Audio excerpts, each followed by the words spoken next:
All right, guys, welcome to another episode of the Bluewater Cruising Podcast.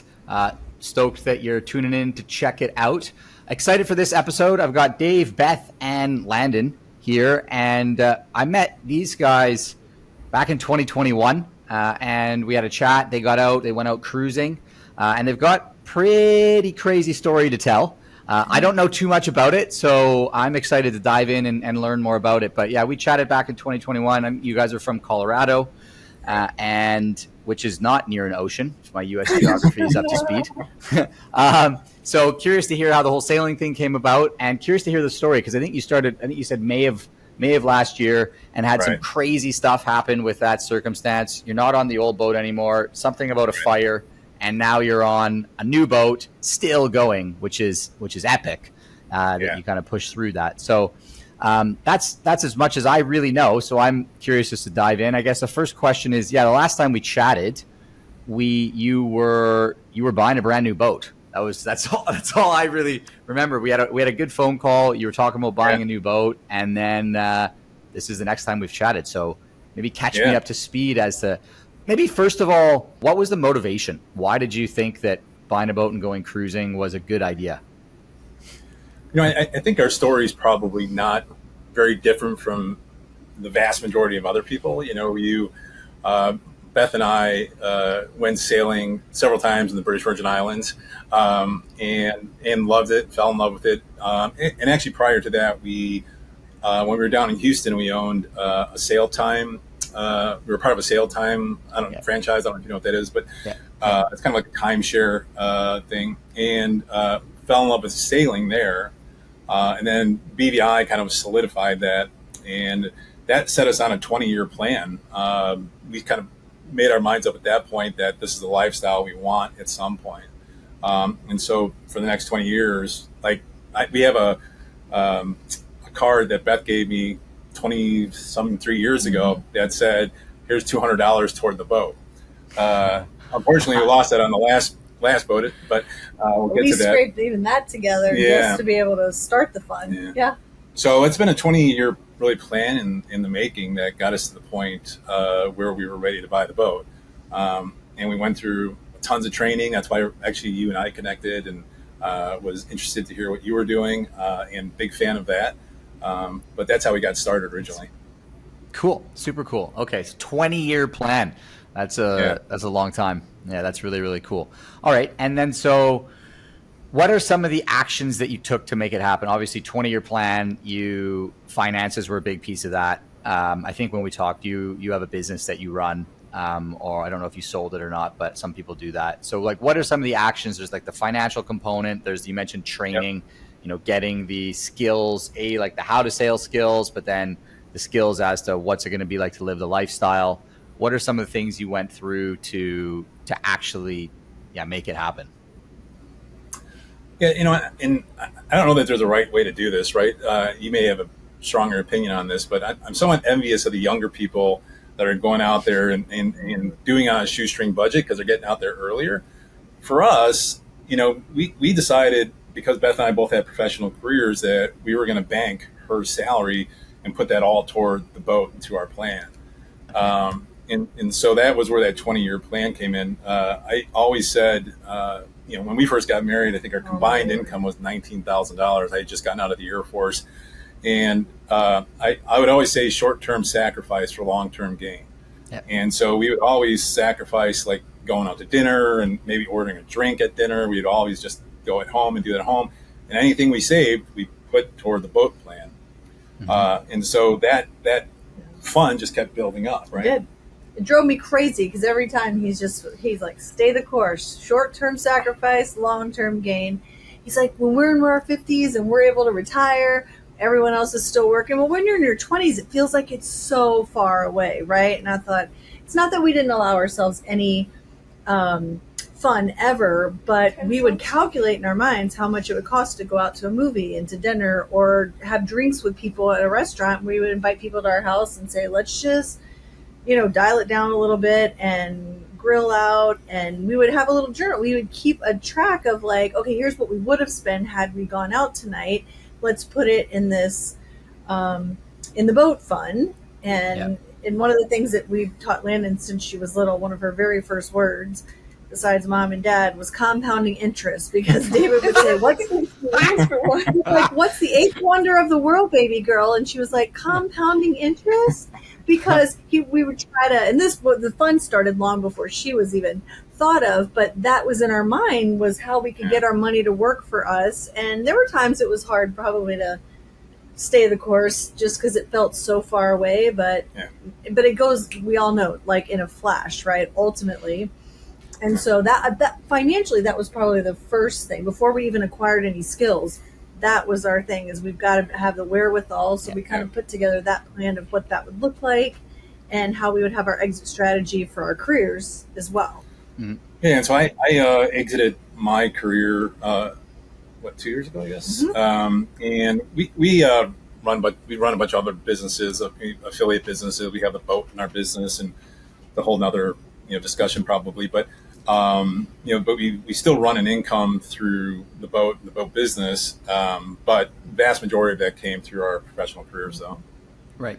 I love that. It's the whole idea of delayed gratification, right? Like humans in general are terrible at delayed gratification. And it's something you got to train yourself in.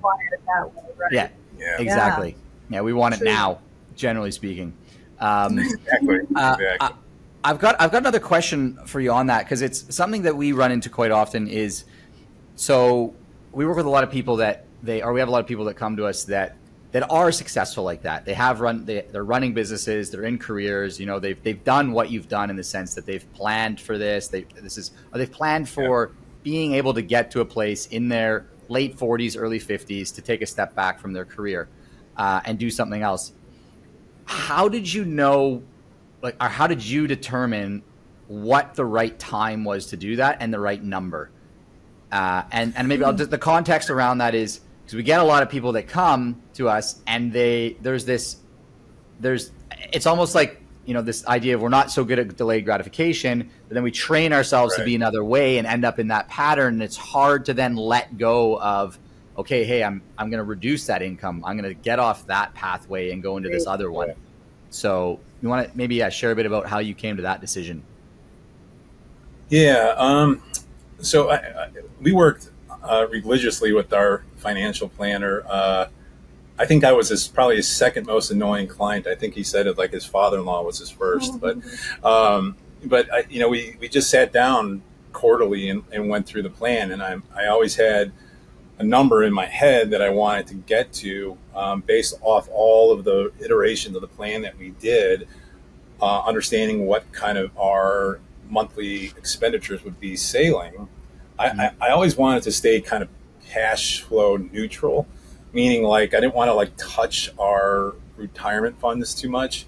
Unfortunately, the way the market was the last year, we've done that, but it's relatively insignificant though. Our monthly target has been off, candidly. I think, like most people, we probably planned a little less and expected we would be able to do a little bit more frugally, and we expected, even though it's a relatively new boat, it's a 2021 Leopard 45. We expected it not to have as many maintenance issues that we ended up having. You're still in the first year on this boat, though. You're still in the first year. That number will get better. Exactly. The number will get better. You're the second owner, so yeah. Good. I love to hear that. Yes, we've done a lot of planning. We 10 years ago, I had a number in my head that we were always working for.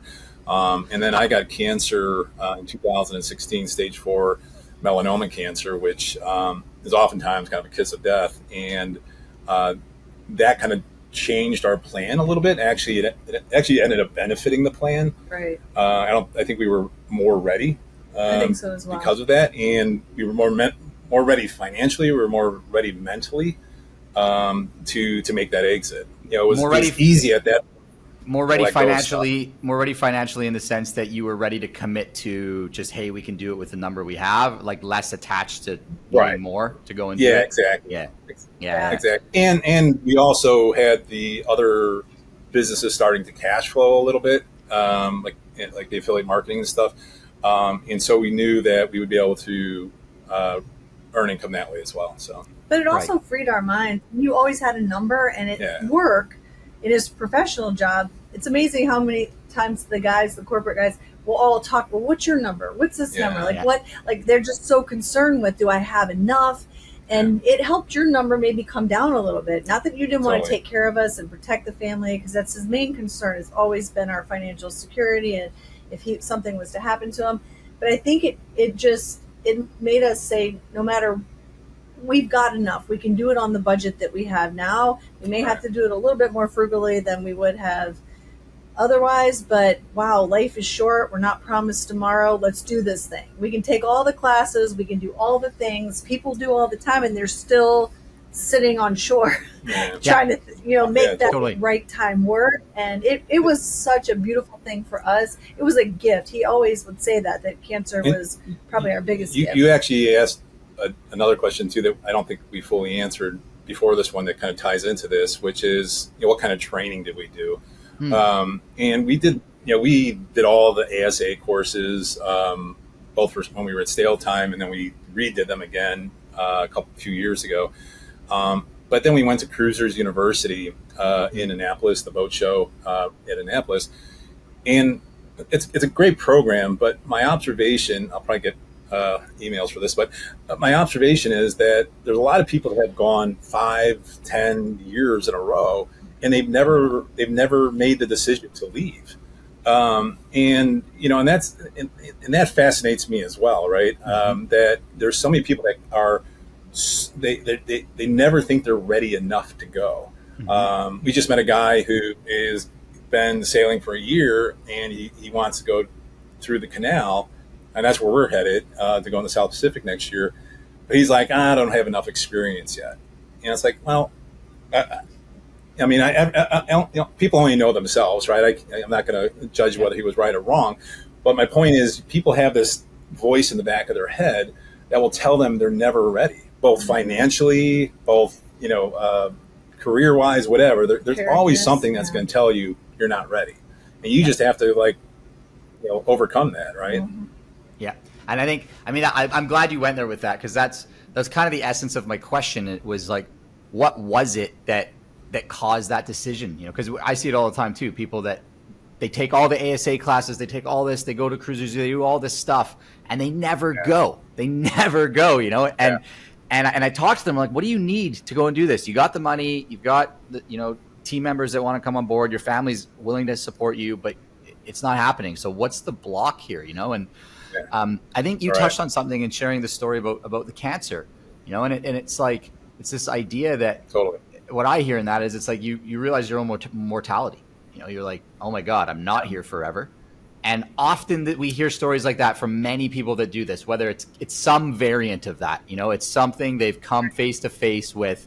Holy crap, if I don't do this, I may die and never do it. And and that's the incentive, it's so.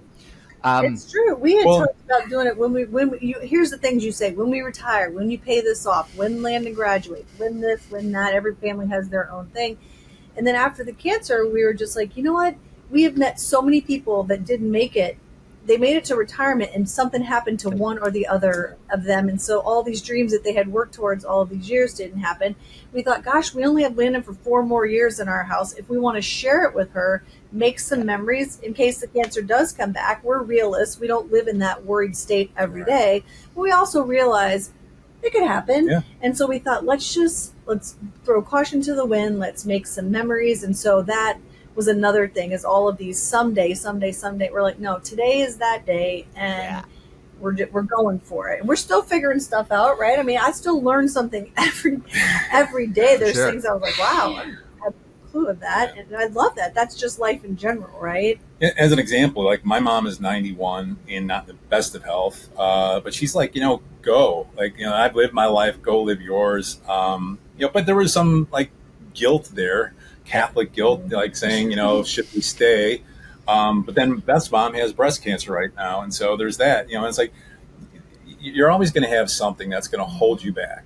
And at some point, you have to decide whether it's going to control you or you're going to control it.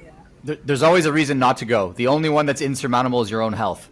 It's the only one. Exactly. And that one only gets worse as you get older.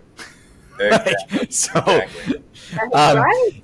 it's true. It gets harder the longer you leave it because health is the one thing that stops you. And I mean, I could tell you dozens of stories of people that we've had that have talked to us and said, hey, I want to do this. And we had a guy in the course that wanted to go out. He died. He died in the course, while he was taking the course with us to get ready to go.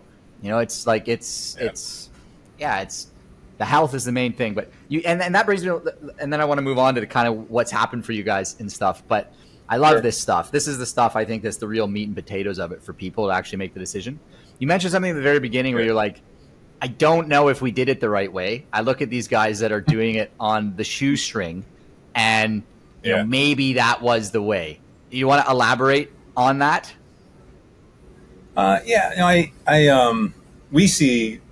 been in the Caribbean, last year on the other boat and then this year. And we've met dozens of people that have the huge 75-foot catamaran down to the dilapidated monohull.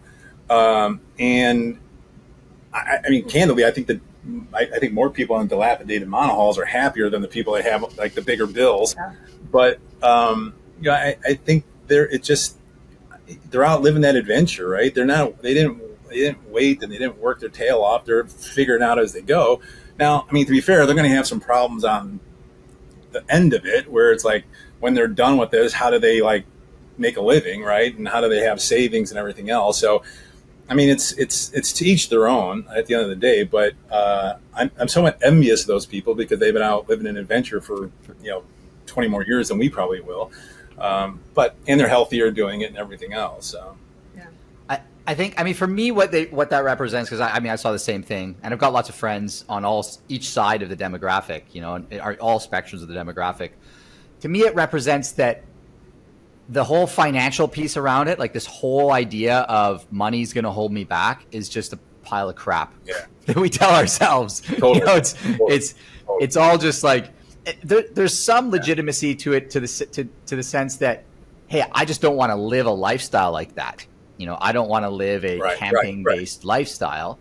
And then it's okay, but man, you said, you spent more money than you thought, but you can live a decent lifestyle with a fairly low level of income going out to do this, we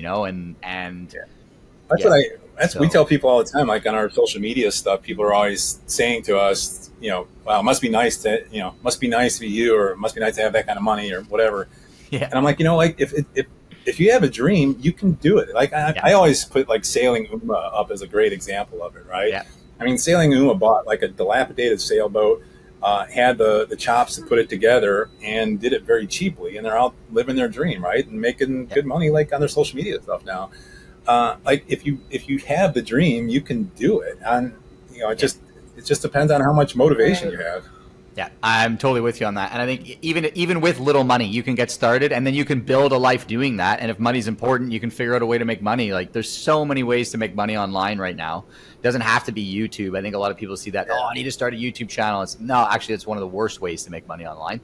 I think the older you get, the more expensive your boat gets, right? Because you get used to some comforts in life, such as a water maker and not going hoofing to go get water somewhere, right? Or air conditioning, or just a lot of the creature comforts. Yeah, well, the creature comforts, right? And just the size in the living space. Yeah, exactly, right?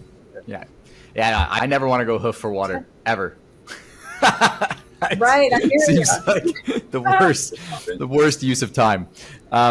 Okay, awesome. So tell me a bit about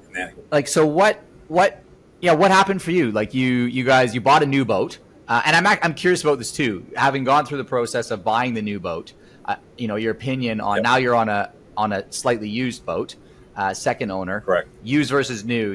Is it worth it? Is it not? Because we get people ask us all the time. What are the challenges that come with a new boat versus a used boat? So maybe we'll get into that. But maybe first of all, just walk me through your thought process. You bought a new boat to start. What were the reasons behind that? I'll go first. So you can jump in. But so it was in the middle of COVID, and it was in the boat buying frenzy. And used boats were getting bought up pretty quickly. And so a friend of mine who was a broker came to me and said, "Hey, somebody had dropped out of ordering their boat. Do you want to like get in? You would still get it." This was November of 2020. Maybe no, I'm sorry, March of 2021. 21. Yeah. And we had the delivery of the boat in the following year, March of 2022 is when we accepted it. And so we decided, yeah, we'll go do the new boat thing. I mean, honestly, to answer your question about new versus used, again, I'll probably get emails on this, but I would probably never buy a new boat again. I would probably always go used. It was exciting though. We've never built a house, right? Yeah. So for us to have the opportunity to get in early enough to be able to say what we wanted, and we've done all the research, talked to people at all different levels. I think it was so fun, and we were so excited to. Personally, One of you were. Go ahead, Landon. Sorry, I cut you off. It was a lot of work.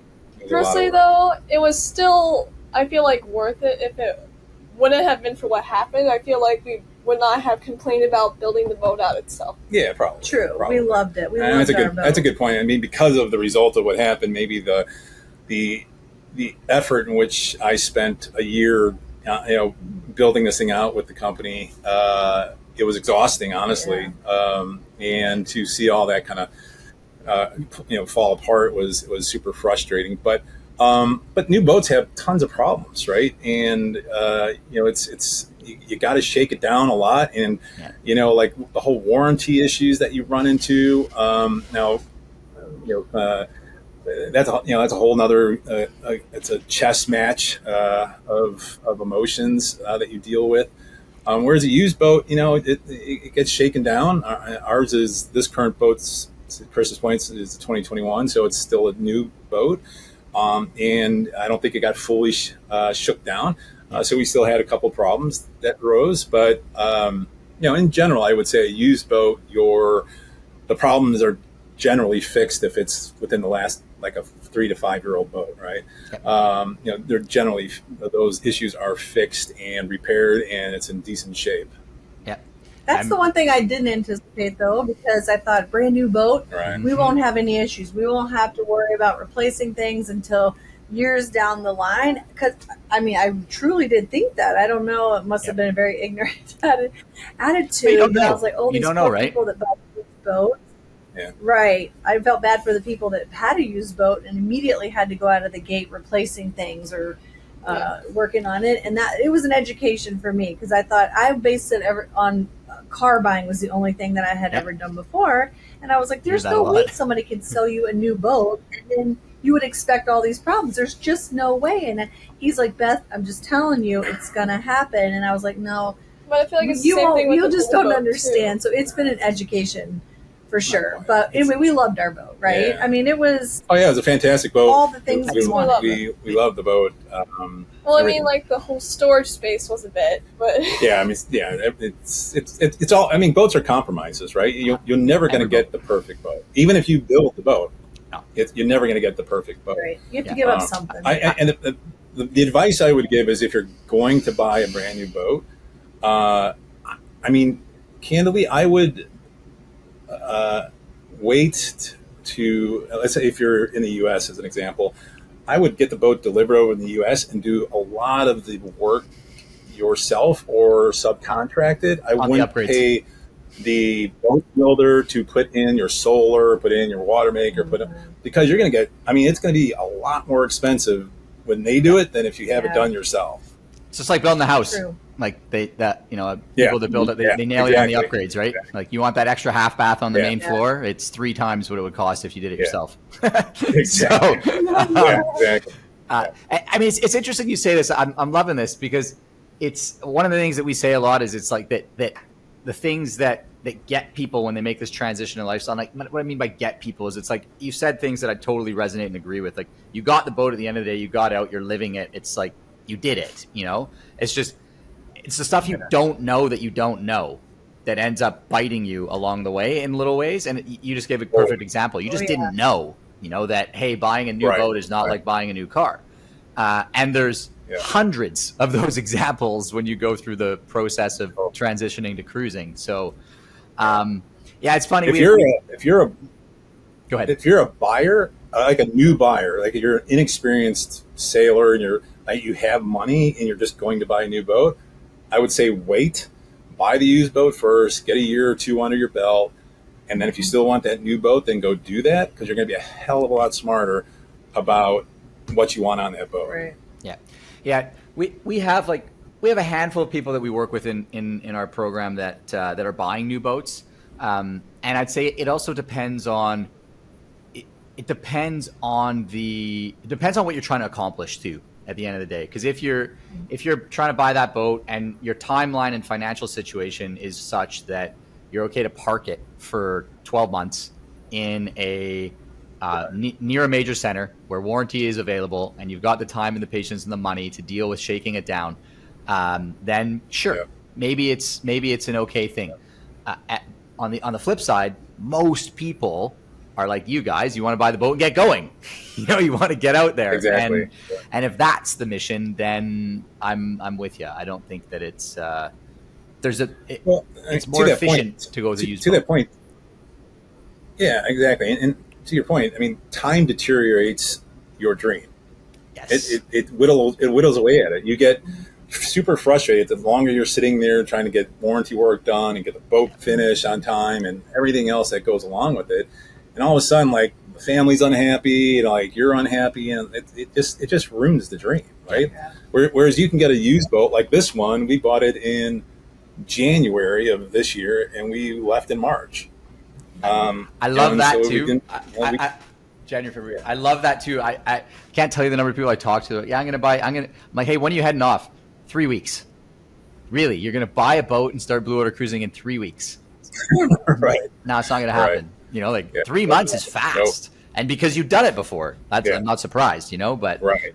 So on the flip side though, just on the used boats, because it is, in our experience now, it's there's also a minefield there.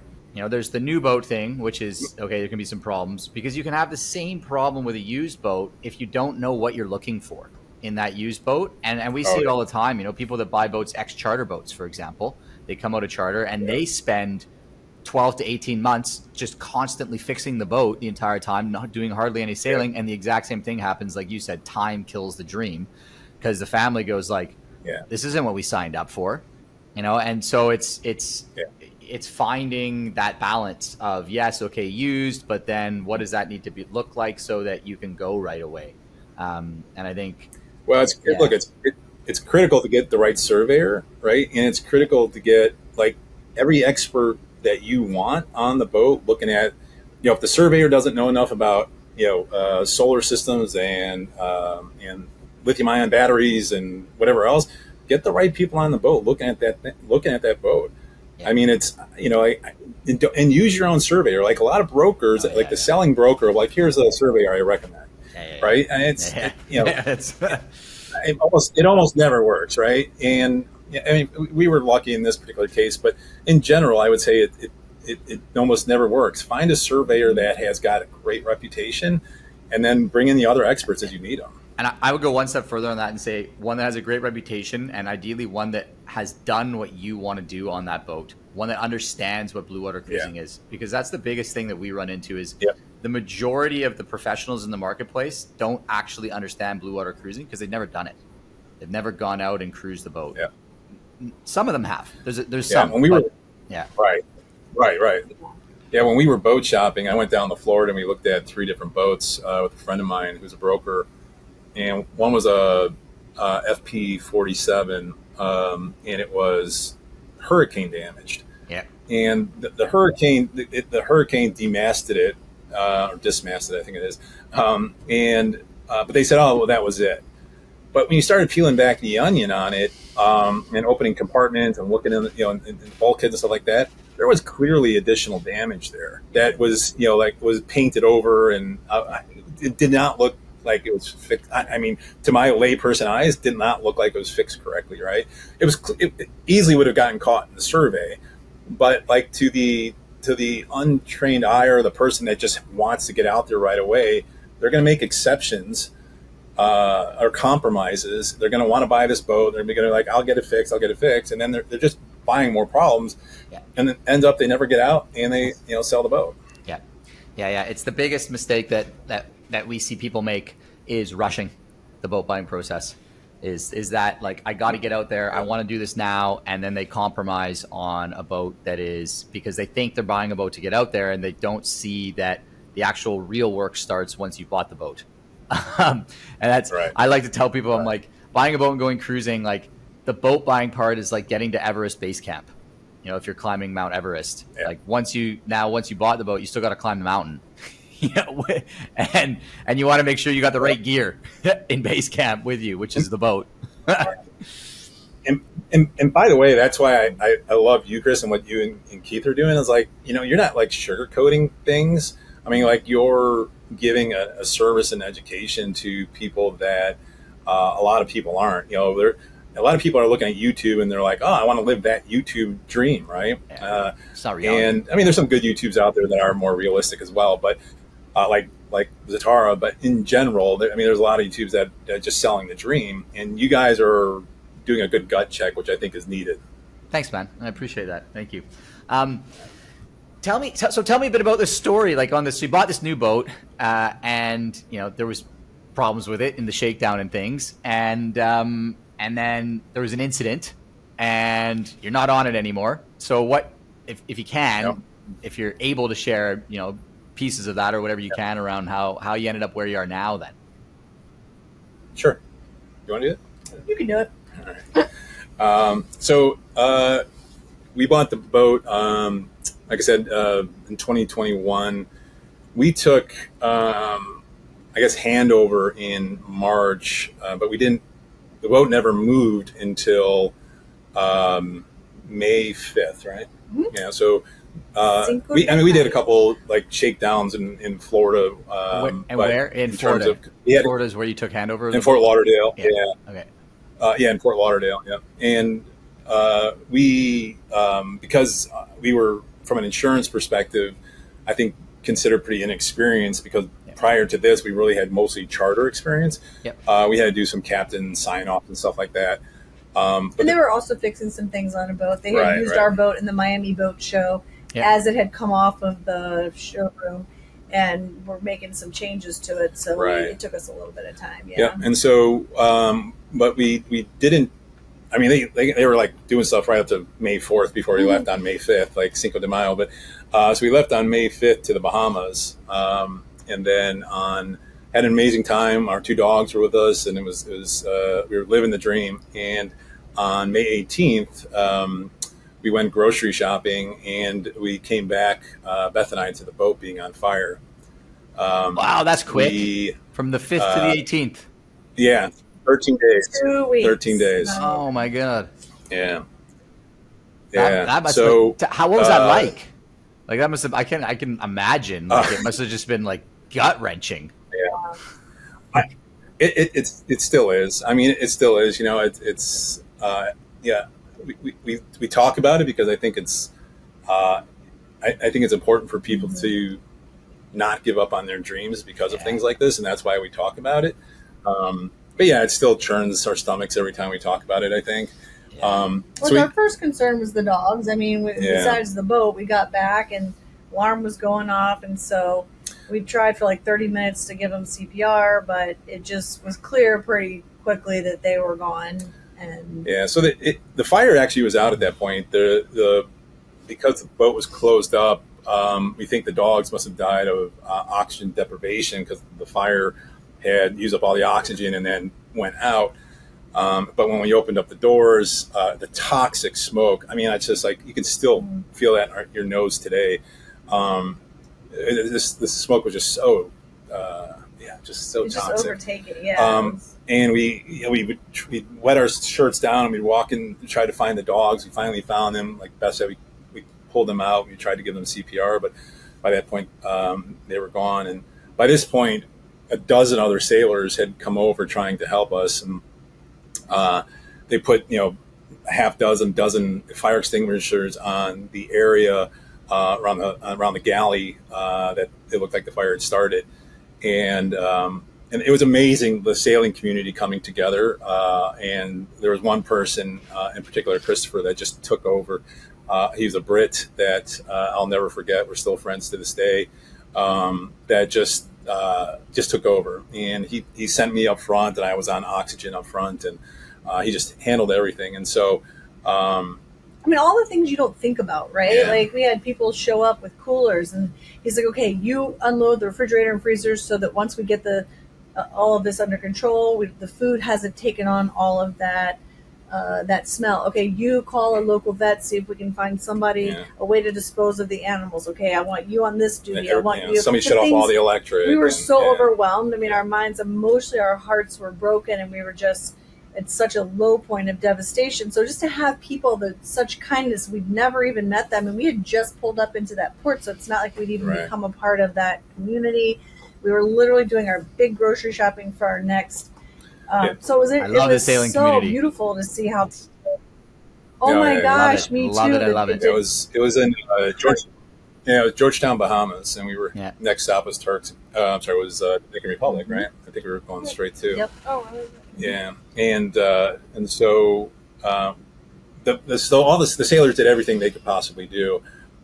They insisted that I go to the hospital. Beth and I go to the hospital because of I was still doing cancer scans at that time, and with and because I had cancer on the lungs as well, and that toxic smoke, they were just insisting I go. We went.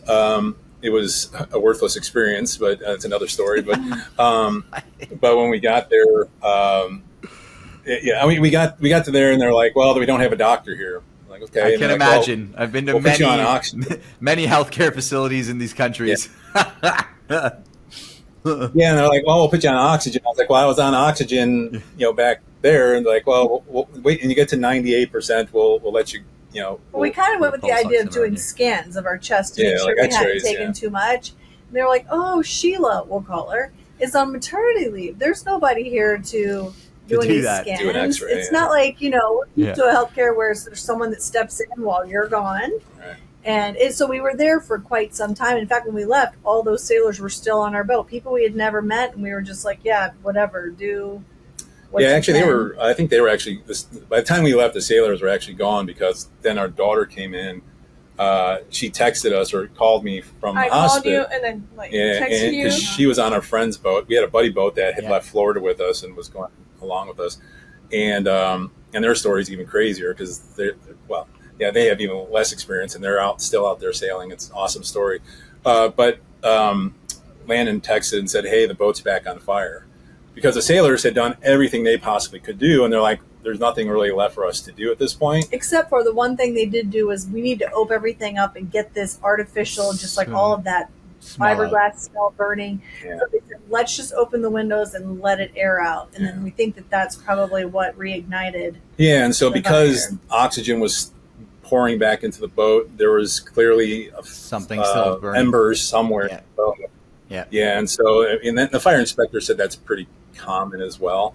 And so, but by the time we got back to the boat, it was already on fire. And I think I sent you a video on it, I think. But I think what was amazing to me was after it happened and after we decided the dogs, there was nothing that we could do. David's walking around taking pictures of everything, filming. I'm like, "What are you doing?" Like, I couldn't even think about anything. My mind was still racing through, I don't know, just the most immediate events. And he said, "We're going to need this later." He had the wherewithal about him to think, "Hey, this is going to be needed," because you could tell the fire was right above the stove, because the ceiling was all like charred and it had spread out. But he said, I don't know, I just feel like I need to do this." And so it turned out in the end, that's what ended up saving us, or kind of helping.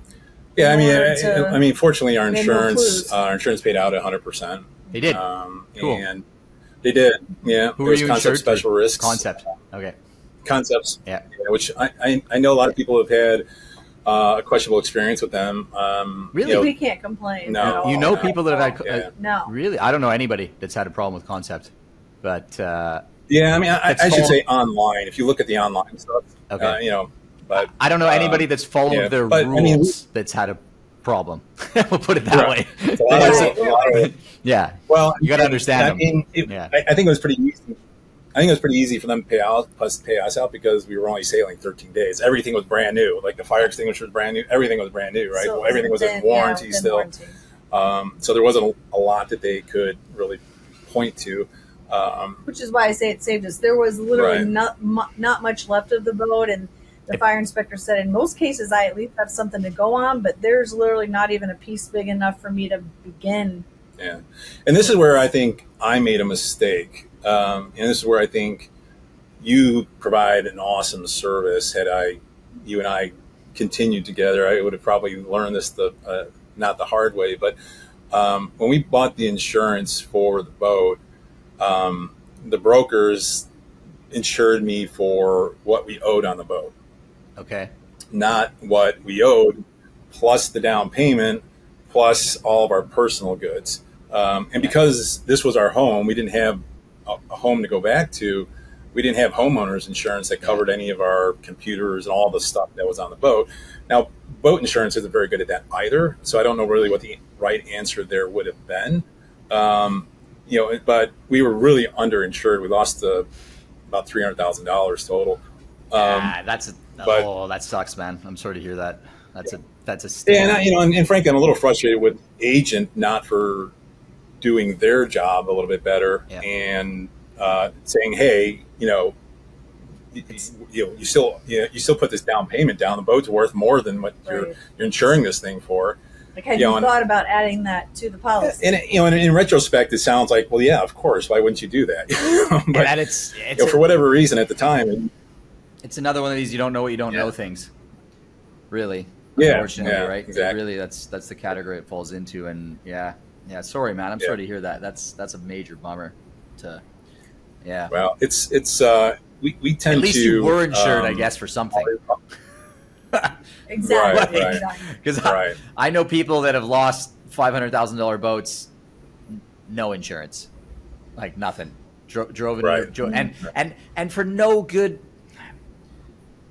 I mean, really, for no good reason. For good reason, knowing what they knew at the time, good reason, but no good reason had they known what they needed to know. It was not knowing what they didn't know they needed to know, and ended up not having insurance. It was like, had they talked to the right person or talked to us or anybody, it would have been like, hey, here's where you can go get insurance. Because I can't tell you the number of people that I talked to that they're like, I'm not insured because I can't find insurance. And I'm like, guys, like, it's not. Yeah. You just gotta find the right people. Because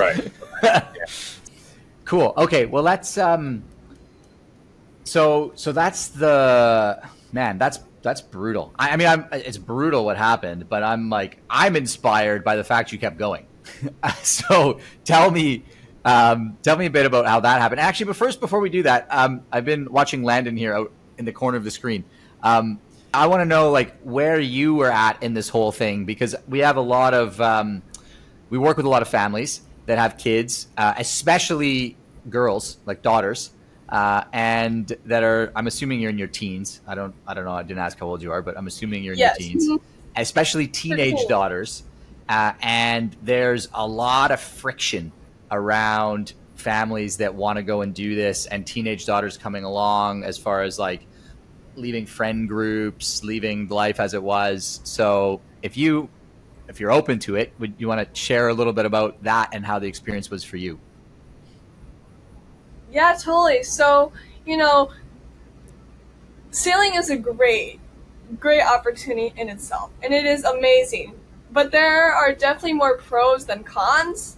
But for me personally, I would say the cons would be the whole friend group, kind of just leaving and just kind of being away from what I know. But, I just still love it. I just still love being able to travel to all of these places that most people will never get to go to. And for me, I love it. I really do love it. But but there are days where I'm like, I miss home. I miss my friends. I miss being able to do the sports that I can't do, like golf or volleyball, or the things that I did start but couldn't finish. Yeah. And there's a price, there's a cost to going out and to have the experience. And I mean, and I get it. I get the idea that, overall it's a great experience for you. And we talk about this a lot when we work with people. It's like sailing is a series of high highs and low lows. And the key is figuring out how to get through the lows, and then to mitigate the lows so that you have more highs. But generally in the beginning, especially in the first year, there's a lot of highs and a lot of low lows, much more so than on land. Sure. You don't have the same stability, on like land life typically is all about like, how do we like mellow out these highs and lows and have some semblance of stability. And you got to give that up when you choose this life.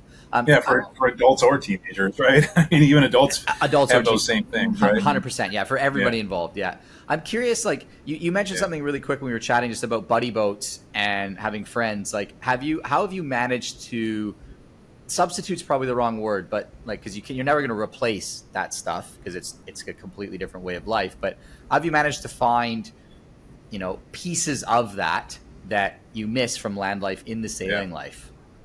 Or have you managed to find it? Or are you still figuring it out?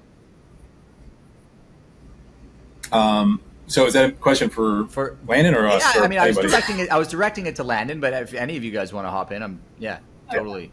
All right. So there's two different answers there. That's why I was asking. So honestly, like the whole time we've been out, we haven't really run into a lot of kid boats.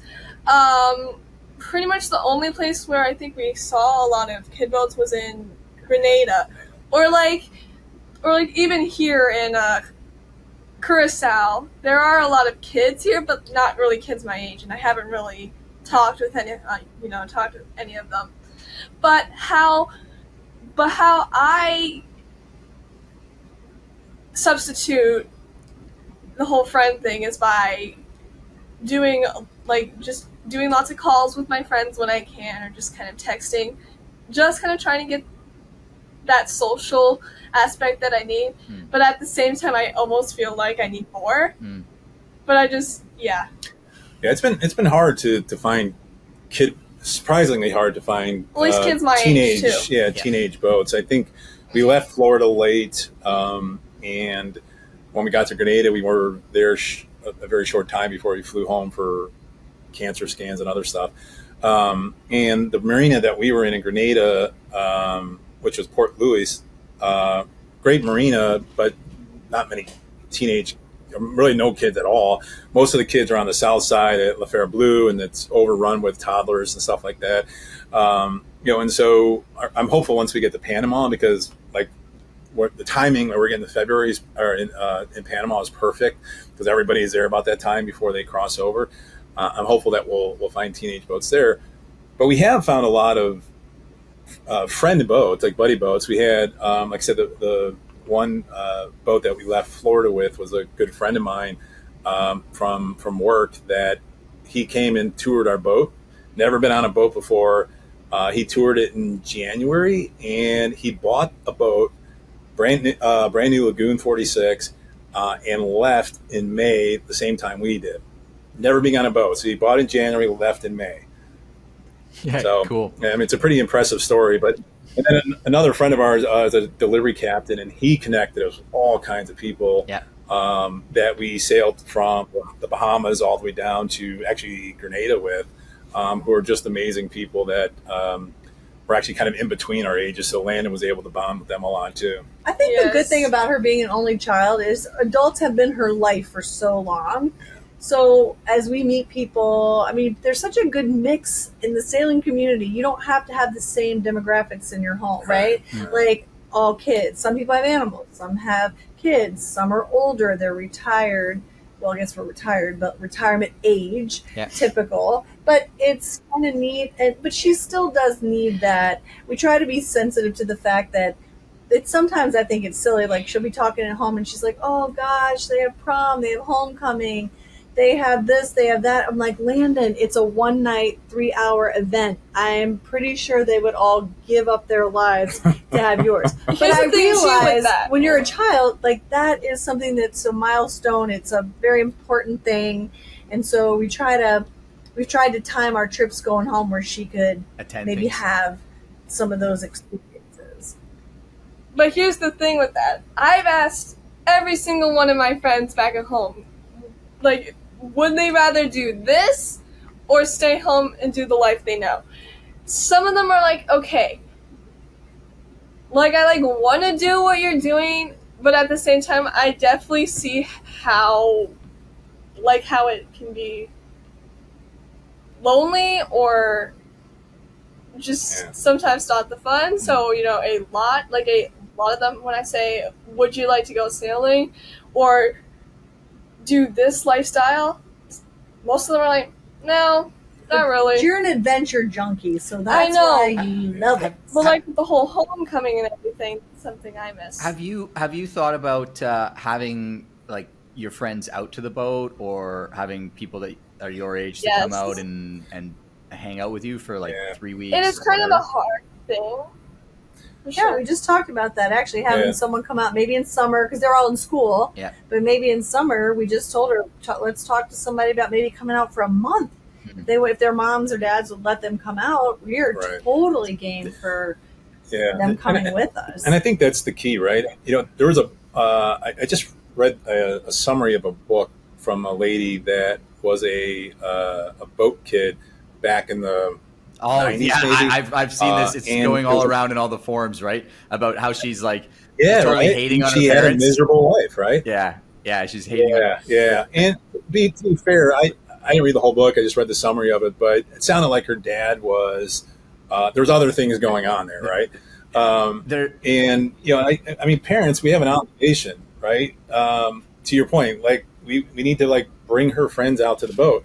I love what Zatar is doing with bringing, like, having all these other kids come out to the boat, right? Like sending Landon home, like if she's really getting homesick, and we'll put her on a plane and get her home. Or we all go home together, whatever. But we did that this summer. She's really interested in space, possibly working NASA, SpaceX, something. So cool. We all flew home, but then she and a friend flew to Huntsville, Alabama to go to space camp. And we thought, well, that's going to be a fun thing. It's the second year in the row that she's been able to do. She did space camp last year. I think this year we did the pilot training. We did the aviation challenge is what it's called. Yeah, cool. I have a second question around this, around the whole kid thing is, but Keith, when he was in the Indian Ocean, like, if it's hard to find teenage kids in the Caribbean, like it's exponentially harder in the Indian Ocean because there's just not as many boats around, right? Totally. And that was the thing, because up until that point, they'd been able to find people that were around the age of their kids to be able to cruise with. And one thing that we talk about often is it does need to be and I learned this the hard way, when we went cruising, my kids were much younger, but I was very much like, I want to do this. I want to go here. I want to go here. I want to go here. I want to go scuba dive. I want to this. And my kids are just going to come along and they're going to have a good time, And then I realized after a year that I needed to put them first. And it was like, what that meant for us was finding people. Like the number one priority was who has kids on a boat that are my kids' age. And then, we negotiate a sailing plan together, and it might not be exactly what I want because they might want to do something that I don't want to do. But the priority was, and life was way better when we did that because, the kids were happy, they could get off the boat and go hang out on other people's boats, and they had a little wolf pack, run around and do stuff. So. Yeah, we'll totally do that. We had some friends in Grenada that were two teenage girls, one older than her, one younger than her, that we had a couple sleepovers and stuff, and so that was pretty cool. Unfortunately, they're heading back north, and I think kind of they're at the end of their journey. But we totally. I said that from the very beginning. Like, we will go out of our way if, like, our plan right now is to like skip Galapagos.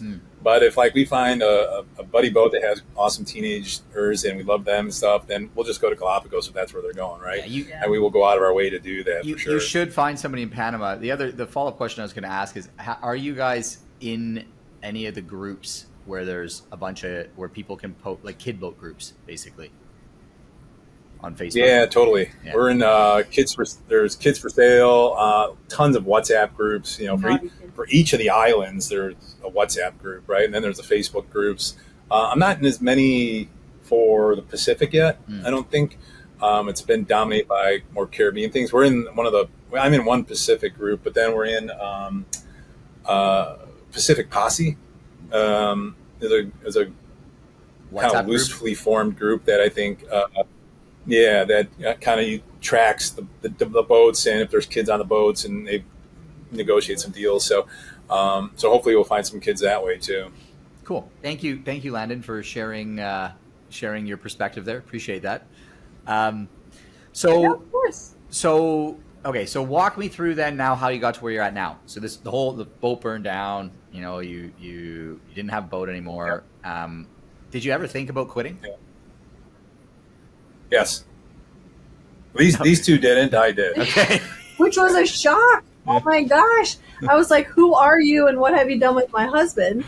Because I just didn't expect that to come out of his mouth. But I think all the blood, sweat, and tears that he put into it, so he was so crushed. It was such a insurmountable task to have to go back to the drawing board and think of all the things. Because you've always said, I put so much into the safety of my family and protection, and the things that I thought I had put fail-proof plans in place, at the end of the day, did not work. And so that was sad for me, because I thought, oh my gosh, we lost our dogs, but we didn't lose our dream, right? I mean, we lost the boat, we lost everything, but it didn't kill our dream. But I was also dealing with him, and it was a hot minute. It wasn't very long, but it was very real. He just said, maybe it's not the best thing. So we went back, to answer your question, went back to Colorado and spent the winter months. And to be fair, it was within 12 hours or 24 hours of the boat burning down that I said that. Yeah. I think I've cried like 2 or 3 times. Once when the Cubs won the World Series, and then that day, and maybe when Landon was born, right? But and so it was pretty emotional for me, for sure. Because I felt like I let my family down. It could have been so much worse than it was, right? We could have been in the middle of the ocean. Landon could have decided to stay back and been sleeping, and the fire started. It could have been so much worse, right? And so those emotions overcame me. Even though it wasn't his fault, it still, he felt it was. But yes, there was a point where I was like, I don't know if I have it in me to do this again. But these two were talking me out of it pretty quickly. So that's the beauty of the team, right? That's the beauty of doing it as a team. It really is. Like, we're not all up at all times. And I think, I'm so blessed, because probably 90% of the times it's the guy that's got this dream, and he's towing his family along, and that's never been the case. Beth and I have been kind of lockstep, like I said, for 20 years. It's been kind of our plan. And so I'm blessed to have that, and to have that life partner and that coach. It's telling me it's going to be fine. We're going to get through that. Right. Cause I'm normally that guy, but she was and Landon both were kind of more steady at that point, for sure. I'll just say on that, it doesn't work. The guy that's pulling his wife and family along, I've seen it many, many times. It doesn't work. He might get them on the boat, and they might actually buy the boat and get there, and very quickly it will disintegrate, and that dream will be dead. Seen it time and time and time again. You have to be what you guys have there, and the true test of it is exactly that. When something, because that's what happens, right? Something will go wrong. There'll be a stressful situation, and the guy that has pulled his whole family along will have a down moment, and the people that aren't fully on board will be like, I'm out of here. Yeah, okay, we're out. We're done. This was the first defeat will kill you, or kill the dream. So, the biggest mistake you can make is think that the 10 days you spent in BVI is what the lifestyle is. And that you convinced your wife is convinced that's what the lifestyle is, right? And that's 10 days on the charter. The 10 days on the charter. Yeah. Oh yeah, that's true. That's too true. It's funny. I had a similar moment. My boat didn't burn down. So not the extent of the emotions, but I think everybody runs into this to some extent or another when they do this, which is why the team is important. But I had the moment of I don't know that I want to do this anymore. Right before we had bought the boat, I'd sailed it to New Zealand, flown back to Canada, and we were about to fly out again to go and full-time move on it and cruise. And I was like, maybe this is a mistake. Maybe this is maybe we shouldn't do this. All the doubts, right? And I remember Sayo looked at me and she's like, well, if you're not going, I'm going. So maybe I'll see you there, kind of thing. And I was like, well, I guess I'm going. So That's awesome. Yeah, and I think that's one of the critical pieces, right? Is to ensure that everybody's moving forward for their own reasons to make this happen in the same direction, and otherwise it just doesn't work. So okay, well, we see so many people down here giving up on their dream of circumnavigating because they've stayed in the Caribbean for 3 or 4 years, and all they're experiencing at most is maybe a 3-day sail offshore, right? And like 3 days suck offshore, right? I mean, it does, right? And like somebody in that group is like, particularly one of the spouses is going like, those offshore days suck. If 3 days suck, 25 days from Panama to the Marquesas is really going to suck, right? And so that's what they've convinced themselves up to the point where like, I'm not doing that. I give up on that dream. Yeah, it saddens me because like, and I may have a different, like next week we're headed to Panama. It's 5 days for us. The window looks pretty good. And this will be actually our longest sail. And we may say that after 5 days too. I don't know, but there's so many. But it's a lot of people. There's so many ways around that, though. That's the thing that when I hear that, because I mean, Sayo hates passages, hates them, and I convinced her to do the Pacific to New Zealand or New Zealand into the Pacific is like 5 to 7 days, and it sucks. Like the Pacific is not a fun ocean to sail that way, like up and down. Going like downwind across it, it's a bit, you're kind of with the waves more.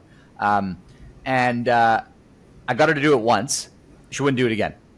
But that didn't kill the dream. We were just like, all right, I'll do it with a bunch of people as crew, and we'll hang out for a week and have a great time when we get there, and you can fly in, and then we'll sail regionally. Right. And, so I was like, okay, what's the longest passage you want to do? And she's like, well, 3 days. I'm like, okay, then we just planned the trip that we would do 3-day passages. Anything longer than that, she flew.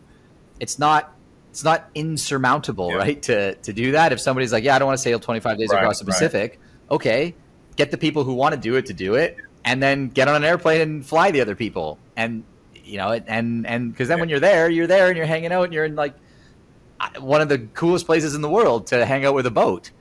So. Right.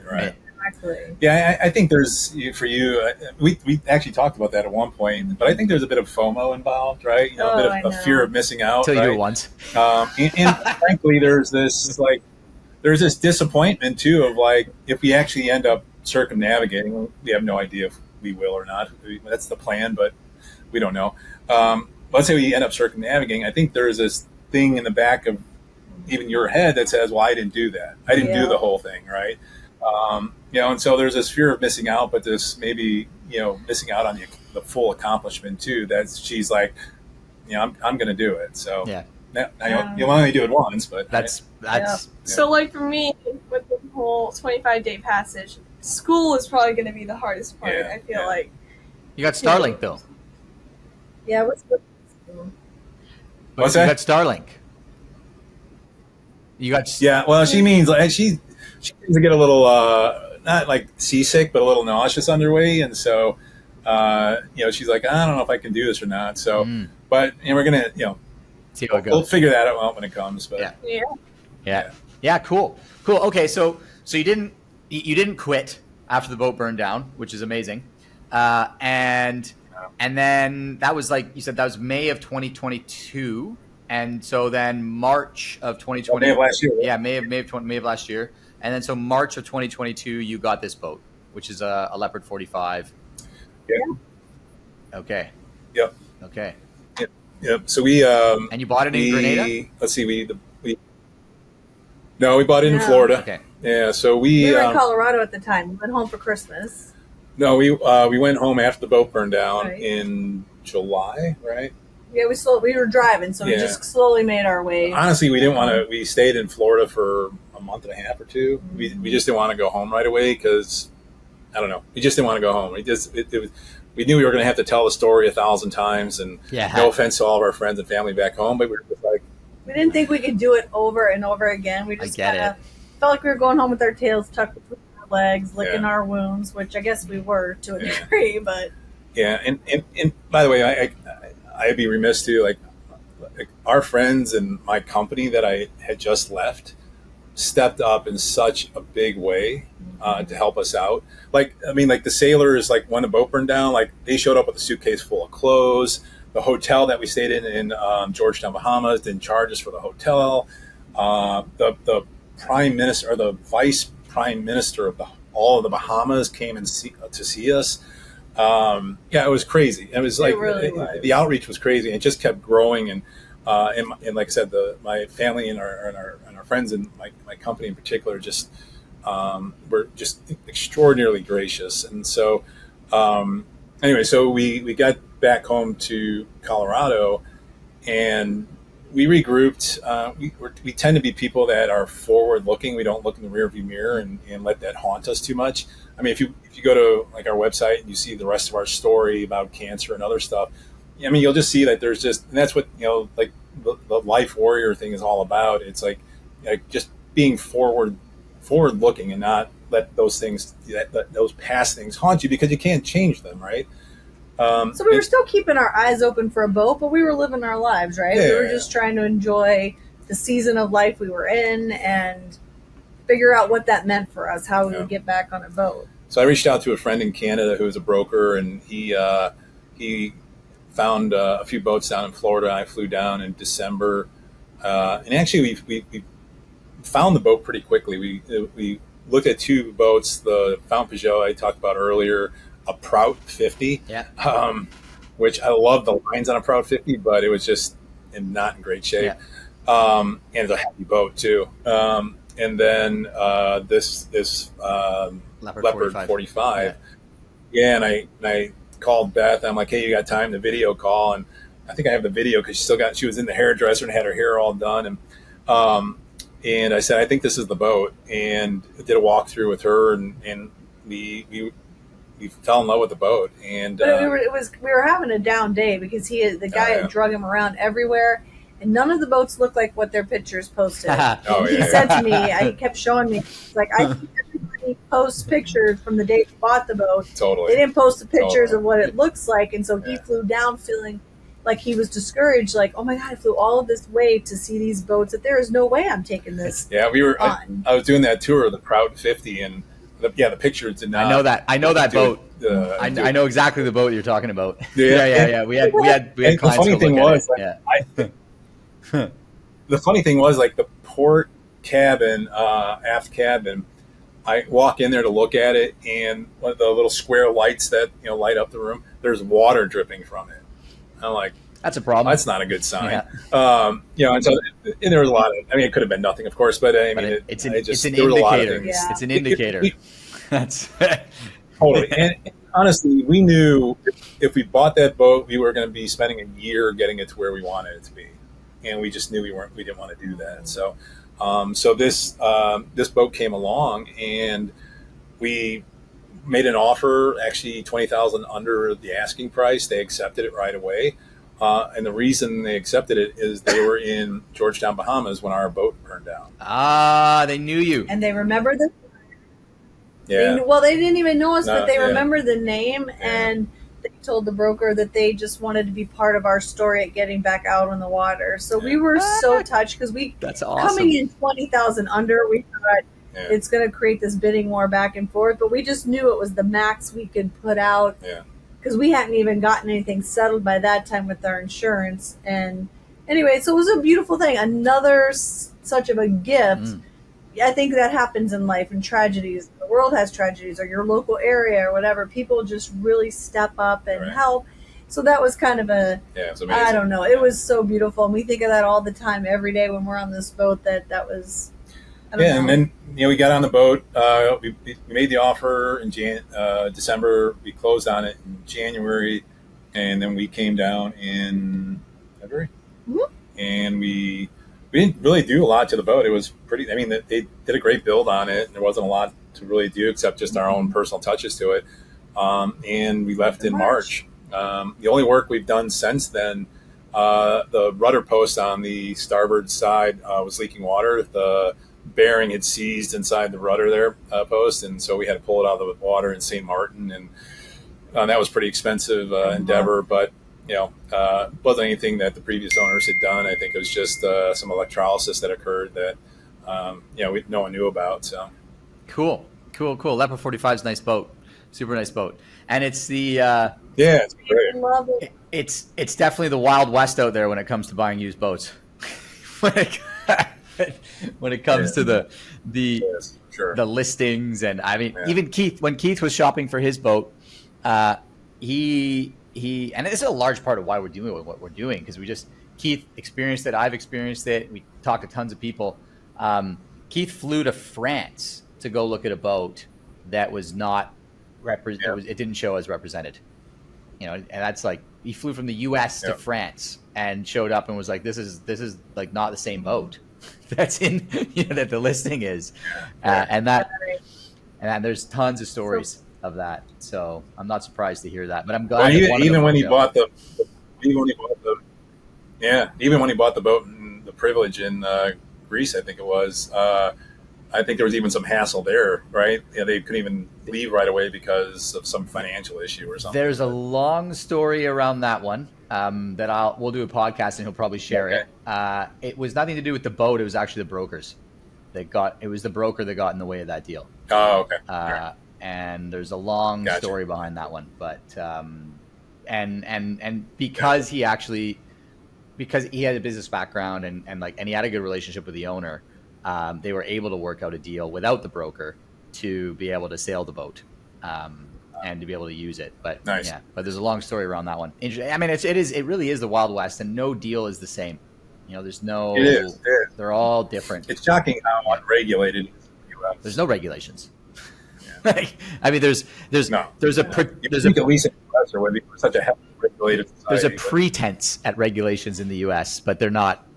They're not there. They're not there for the consumer. They're there for other reasons. And I'll probably get crapped on social media for saying that too. But it's the truth. Cool. Okay, so you're back out there doing it. You didn't quit. And the plan now, you've touched on this. So you're going to Panama, and then you're going to cross the Pacific. Yep. So we left Bonaire a couple of weeks ago. Did some awesome diving there, and got to Curacao about a week ago. It's funny. Like the islands are just so dramatically different. We really like the Dutch islands, but just a check-in process is like so straightforward in one island, so convoluted in another. It's just crazy. And I'm sure it'll be just the same in Pacific as well. Doesn't get any better. I somewhat binged Zatara again because, ironically, our path is somewhat similar. When they first left on the monohull, like they left from left from Florida, but from St. Martin, it came straight to Bonaire. And then they went over to Curacao briefly, and then to Panama. And the reason I was binging it was I was trying to I've heard such bad things about that crossing around Colombia into Panama that I was just doing as much research as I possibly could. And I was like, I couldn't remember. I was like, I don't remember Zatara really talking about it being, a big deal. And they never really mentioned it. So anyway, so our next step is from here to Panama, and then we'll fly home for Christmas. The boat will be at Shelter Bay, and then when we get back, we have the cool thing about the downside about the canal right now is everybody's heard the reports about it being because of the drought that their scheduling. The scheduling is all kind of messed up for not only the bigger commercial boats, but even for the pleasure craft, as well as even the Ark and the Oyster and stuff. So but the upside to the canal is you can get all your approval online now. You don't have to have somebody come measure the boat. So we did all of that already, and so you take pictures of it and send it in, and we used a broker to do that. And so now we've got our date right now, February 11th, to go across. I mean, it may shift a week or two because of the drought and the scheduling and all that, but good news is we should be on the other side before the end of February. And then at some point, when timing is right, we'll head south. Cool. Well, across. Southwest. Head across. Yeah. Amazing. Across. Awesome, guys. Right. Awesome. Well, Yeah. I mean, I'm stoked that you stuck with it. It's really, really great to connect and hear the Thank story. you. I love hearing stories like that. And I think it's just like, for me, it's just your story is a representation of what everybody goes through in some degree. It's just more extreme, massively more extreme. Not everybody has their boat burned down, but every single person that I know gets into cruising, and in the first literally couple weeks hits some sort of massive hurdle. Like it happens every single time. It's again back to that analogy. Like you start climbing the mountain, and you're gonna like run into the Khumbu ice fall or whatever it is on Everest, as the first massive hurdle. And some people keep going and some people don't. So I'm stoked to hear that you kept going, considering there was an avalanche in the ice fall when you were there. I think that's what, you remember the tough stuff though. Like, if the journey was completely easy and flat water and it wouldn't be anything memorable about it, 100%. Right? Like, sometimes you need the big seas and the storms of life to make you realize that you're alive, right? And I think that's what this kind of does to us, right? Is like it's just one of those storms that you have to get through. And candidly, it's a definition of your strength, right? Every warrior gets knocked down. It's the warrior that gets, the definition of a warrior is the one that gets up. Yeah. And so you got to get up. Yeah, totally. Absolutely. It goes back to that. It's a series of high highs and low lows. And that's what makes it worthwhile. Yeah. That's where the highs are great because you have to go through the lows. It's, you hear it all the time. Like people, they arrive into, you literally go through a stormy, rough passage and pull into the bay at sunset. And it's like the best sunset you've ever seen in your life. And it's not because it's literally the best sunset you've ever seen in your life, though at the time you're like, it is. It's because you went you went through to get there. I mean, I live on an island now and see that sunset every day, and it's not nearly as amazing as it was when, I sailed through a storm to get to it. So, cool. Well, I really appreciate you taking the time to hop on. A couple last questions. First one is, and I ask this to everybody that we do these with, is there any, like, if you could give one piece of advice to somebody that is just thinking about doing this, so they're not, not somebody that's decided, I want to do this, but somebody who's like, hey, I want to change my life, maybe going cruising is something that's worthwhile exploring, what would be your advice to them? What? Oh, that's hard. I would just tell them just to be ready for the lonely times, for the ups and downs of possibly being a kid my age or even younger on a boat, depending if you are an only child or if you have siblings. But just be ready for... Yeah, there'll be those times where you gotta fill the empty space, right? Yep. I mean, kids are so used to filling the empty space nowadays with phones, right, or electronic devices, and you got to fill the empty space in different ways, right? Yeah. How about you?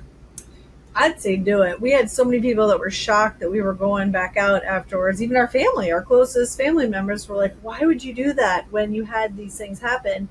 But things happen on land too. People that play it safe and live the life that we're all kind of like marching to do. And we're just adventurous. And I would say if you have that, you don't want to get to the end of your life and do the woulda, coulda, shoulda. That's a horrible game to play with yourself, right? If you have the opportunity to do it, we've only been out since March, and it has been unbelievable in terms of the experiences that we've had. Cool. I would say do it for sure. Okay. Yeah, and I would say one of my favorite sailing books is by Tanya Albee, I think her name is, Maiden Voyage. There's an example. She's trying to set the world record for being one of the youngest people to sail around the world. This was back during the Reagan administration. And actually, I think even prior to Reagan, but she finished when it was Reagan. And she had very little sailing experience, and she left New York and was sailing south to Bermuda. The only way she found Bermuda was the strength of the the AM radio signal. As the boat pointed further away from Bermuda, the AM radio signal got weak. As she pointed closer to it, it got stronger again. That's the only reason she found Bermuda. And I use that as an example because there's so many people that are paralyzed to leaving. Like they're taking so much training and so much content, and talking to every person, reading every book, and getting every certification, getting their getting a captain certification or whatever, and they never leave. And here's a girl that didn't even know how to navigate. This is before GPS and everything else, and still had the guts to go do it. And so it's like, at some point you just got to go make the decision to do it. You're still going to have people like Chris, that are incredible assets that you can call up and say, hey, I need your help. I need guidance on this one thing, right? You don't have to take all the content that's out there before you push off. And some of it you'll figure out as you go as well. Right. I think you still will figure it out, right. Stumble your way through I was going to say that analogy you just gave, I think, is a great analogy for making the decision to do it. It's like, hey, point yourself in a direction, and you've got your own internal AM radio that'll be like, hey, it's a little bit stronger. Let's keep taking another step in this direction. And if it's not right for you, you're going to figure it out. Yep. And that's that's something we tell everybody, because we talk to these people that are like, I want to go. Well, that's what helped us make the decision. I was like, well, I mean, hell, if she did it with half, a tenth of the electronics that I have, right? I mean, and I probably have more experience than her. I mean, we have no excuse but to go, right? Yeah. So and she figured it out. We will too. Yeah, so. and try it, because we talk to these people that they're like, oh, it's so big. It's like, oh, I'm going to do that for the rest of my life. That's the rest of my life. And it's too big to even do, because it's unquantifiable. I think we tell everybody, we're like, set a defined period of time that you're going to try this for. Like set a mission. Yeah. I'm going to go sail the Caribbean and come back. And that's mission number 1. And then you can be like, okay, I accomplished that. Do I want to keep going or do I not? And then it's simpler. It's bite size, more bite size. Well, we always make things harder in our heads than they have to be, right? Always. I mean, I think the people have convinced themselves. They tell them the story of what's going to happen when they're out there sailing. They're gonna hit the perfect storm. They've seen that movie, or they've seen Jaws, or they've seen the Robert Redford movie that's awful, and they've seen all these movies and read all these books of all these horror stories that they're never going to go. That story sitting back there, which convinces them that they need all this training, and that's just not the reality of it, right? Yeah, it's not at all. No, it's what they need is somebody to unwind the story. So, yeah, that's where you. I mean, it's a core of what we do. Yeah, is unwind the story. But so one other question for you. I know you guys. I don't actually know too much about what it is that you do. You got the Sailing Life Warriors thing. I wanted to give you a moment to share a little bit about that and point people to any resources that you've got, YouTube channel, whatever it is. I don't know what you've got as far as being able to, because we got a lot of people that want to watch these that want to learn more about you, and how you did it. And you said you had a blog and some other stuff. So yeah. It's kind of you to offer that up. It wasn't something we expected or even necessarily wanted. I mean, it was just our real goal was to, like I said, just inspire people with the fire and to go do the hard things sometimes, right? Our website is sailinglifewarriors.com, and from there we do have a YouTube. I mean, it's got a couple things out there. I mean, it's not really built out yet. I'm always impressed by these people that are putting content out there all the time, because it's certainly not easy. And so, but if you go to Sailing Life Warriors, you can see our story. We do a lot of affiliate marketing. We have brands on our partners on our website, that we promote their products that we believe in, that we use on our boat, and that's worked real well for us. We keep up with our Instagram and our Facebook more. Yeah. YouTube, it takes you through the fire, but then that's it. It just takes too much. Like, we watch all these people that do it, and we think, oh my gosh, the amount of editing and stuff it takes. You're like, how do you actually get out there and do and live the life that you're trying to portray? But we're going to get up on that as well. It's unreal. It's like it's 80 hours a week to get it going. It literally is. Easily, it's crazy. Yeah. We resell Easy Sea, which is the the folding winch handle. Cool. And so we partner with them. We're a reseller on the West Coast of the States for them. Okay. And so that's been going well. And so, yeah, we do stuff like that help fund the dream. Cool. What's the Instagram handle? Yeah. It's Sailing Life Warriors. At Sailing Life Warriors is the Instagram handle. Okay. It's at Sailing Life Warriors. Yeah, at Sailing Life Warriors. Yeah. And the YouTube. Yeah. And the YouTube, we were fortunate enough to get it's YouTube at Sailing Life. Okay. And so either one of those, you can find out more about us for sure. Okay, so at Sailing Life Warriors is the Insta, at Sailing Life or Sailing Life is the YouTube, and then the website is sailinglifewarriors.com. Yep. Cool. Awesome. You guys, got it. if you want to learn more about these guys it's right here. What they're doing, there it is. Check it out. Well, I just gonna say, like, I just want to reiterate again, like, I think like what you're doing for your members is just a gap in the service right now for people that you're kind of filling for them, and I think it's sorely needed. And I think, like, if other people are watching this that aren't in your membership yet, they need to be. And so, just super impressed with what you're doing with Keith. I think congratulations to you as well. Thank you very much. Can I ask you one question on what you just said? Sure. If you had to do it again, if you had to do it again when we chatted, would you sign up for the program with us? Yeah, 1,000%. Yeah, no hesitation. Amazing. Yeah. Thank you. Yeah. Awesome. Well, and I guess to that point, Chris, and sailors are cheapskates typically, right? And we are always trying to save money, and so many people are going to make a decision because something costs. But what really pissed me off when I saw you guys were first promoting this with Keith, and you guys did a couple free things, I was kind of a stalker on some of that. And like, people were angry that you were charging for it at the end. And I was like, what did you expect them to do? Right. I was like, of course they're going to charge something. I mean, you got Keith, who's a big brand in the business now, and you got Chris, who's got all this tons of knowledge and a company built up. Why would they give this stuff for free? It blew my mind. Right.